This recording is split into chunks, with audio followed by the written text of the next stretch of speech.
हाँ, मुझे लगता है 10 मिनट में ये ना ऑनलाइन में देख लिया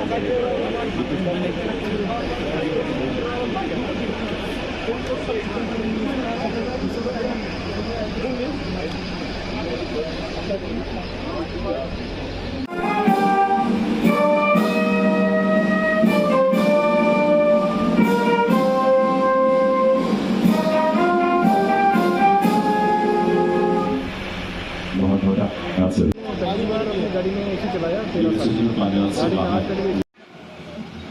जिसने हजारों साल से कश्मीर के अंदर अनेक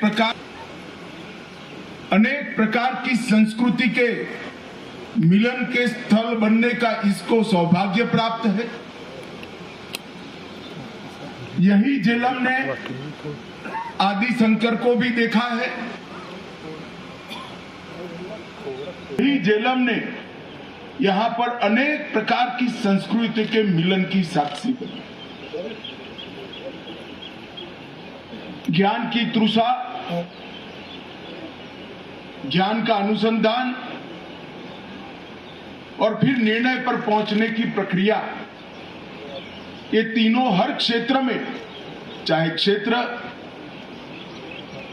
अवकाश का हो, चाहे क्षेत्र ज्योतिष का हो, भाषा का हो, व्याकरण का हो, गणित का हो या संगीत और नाट्य परंपराओं का, हर क्षेत्र के विद्वानों ने इस भूमि से ही निकलकर न केवल भारत, समग्र विश्व के अंदर अपनी कलाओं का लोहा मनाया है।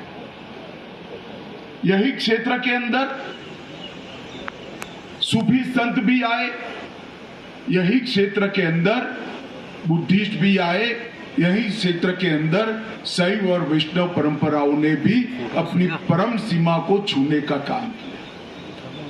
और ये सब का सुभग समन्वय अगर कहीं हुआ तो आज की कश्मीर की संस्कृति में। ये झेलम ने कई कठिन समय भी देखे हैं।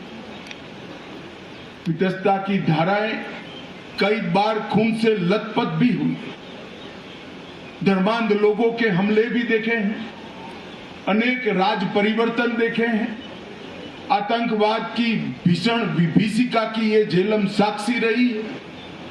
इस सब को अपने उदर के अंदर एक मां की तरह समाहित कर कर हमेशा बच्चों को स्नेह, प्यार और उत्साह देने का काम ये वितस्ता ने किया है।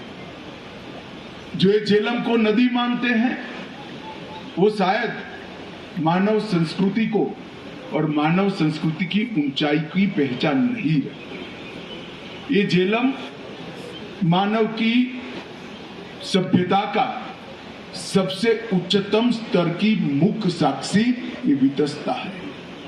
और जिसने भी वितस्ता महोत्सव की कल्पना की है, मैं उसको आज बहुत बहुत साधुवाद देना चाहता हूं, क्योंकि वितस्ता महोत्सव सच्चे कश्मीर का दर्शन समग्र विश्व को कराने वाला एक महोत्सव। आदि शंकर ने जिस भूमि को ज्ञान की भूमि कहा, मुगल शासकों ने जिस भूमि को पृथ्वी पर का स्वर्ग कहा, और सम्राट अशोक ने कहा कि सकून अगर कहीं मिलता है, बौद्ध धर्म के अंदर बौद्ध धर्म को आगे बढ़ाने के लिए, विचार मंथन के लिए कोई उचित भूमि है तो यही कश्मीर है।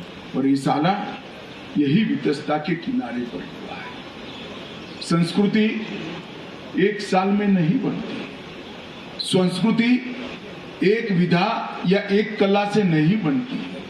अनेक प्रकार के मानव जीवन के सभी पहलुओं के सुभग समन्वय से संस्कृति बनती है। और संस्कृति की धारा अविरल बहती हो, ऐसे बहुत कम देशों में से हमारा देश है जिसकी संस्कृति की धारा शायद 15-20 हजार साल पुरानी है। और हमें इसका गौरव होना चाहिए। और ये सिर्फ कश्मीर नहीं, देश के हर हिस्से में इतनी पुरानी संस्कृति की अविरल धारा मिलकर भारतीय संस्कृति की गंगा बनती है। एक जमाने में हम पर शासन करने वाले अंग्रेजों को हमारी विविधता, हमारी दुर्बलता लगती थी, वीकनेस लगती थी। मगर जब शासक रचनात्मक दृष्टिकोण से देखता है तो विविधता में एकता, यही हमारी विशेषता है और ये हमारी सबसे बड़ी स्ट्रेंथ है। भारत के लोगों को कई प्रकार के विचार, कई प्रकार की जीवन पद्धतियां, कई प्रकार के धर्म, कई प्रकार की भूषा, वेशभूषा, खान पान, इसके साथ जीने की सदियों से आदत है। और हमारे संतों ने जब जब भी विचरण करा, क्या आप ऐसी कल्पना कर सकते हैं कि जब आदि शंकर यहां आए होंगे केरल से पैदल चलते चलते, तब उनको रास्ते में एक ही प्रकार की संस्कृति मिली होगी, एक ही प्रकार का खान पान मिला होगा? ये संभव ही नहीं। ये सबके साथ जीने का हम